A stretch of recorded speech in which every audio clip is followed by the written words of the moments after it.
Се уште нема договор меѓу СДСМ и ВМРО ДПМН за клиничкиот центар кој стои во низата на спорни законски решенија во собранието блокирани со амандмани.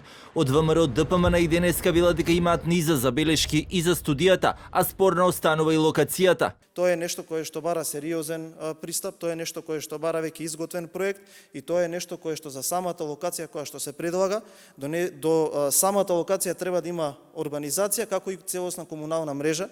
На таа локација нема ништо и апсолутно сметаме дека доколку има сериозен пристап и проект, тогаш ние би поддржале проект како што и ние го предложивме пред јавноста. Ваков предложен проект сметам дека не заслужува поддршка, особено по параметрите кои што ги набрав. Со забелешки на оваа тема пак денеска во краток разговор за телевизија 24 Алијансата за албанците кои велат дека бараат и албанскиот политички блок да биде вклучен во оваа дебата за клиничкиот центар. Зачудува фактот што двете најголеми партии во македонскиот политички блок сами договараат за клиничкиот центар. Исто така зачудува што и коалицијскиот партнер во власта Дој не е дел од овие разговори. Бараме за оваа тема да има широка дебата и да се произнесат и експертската јавност, но и сите партии во собранието.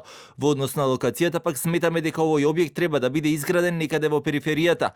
Од СДСМ пак вела дека клиничкиот и досега ќе беше изграден доколку најголемата опозицијска партија не го кочела законското решение и студијата, а денеска со забелешки за останатите законски решенија кои остануваат блокирани со амандманите на опозицијата, како и за законот за одбрана за кој вчера пратеничката група на ВМРО ДПМН поднесе околу 2000 амандмани.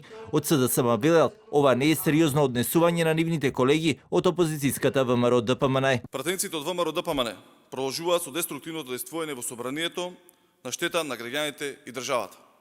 Со 2000 амандмани ВМРО ДПМН ги блокира измените и дополнувањата на Законот за служба во армијата. На овој начин ВМРО ДПМН е против олеснување на условите за пензионирање, против опремнини за припадниците на армијата. ВМРО ДПМН се противи војниците, луѓето кои се на браникот на татковината, кои се спремни да го дадат својот живот, кои цела пандемија се во првите редови во борба против коронавирусот, да имаат право на избор. Иако начално деблокадата на собранието беше договорена на лидерските кои премиерот Заев ги имаше и со лидерот на опозицијската ВМРО ДПМН Мицкоски, но и со лидерите на албанскиот опозицијски блок Села и Гаши, сепак и натаму дел од законските решенија во собранието остануваат затрупани со амандмани од овие опозицијски партии.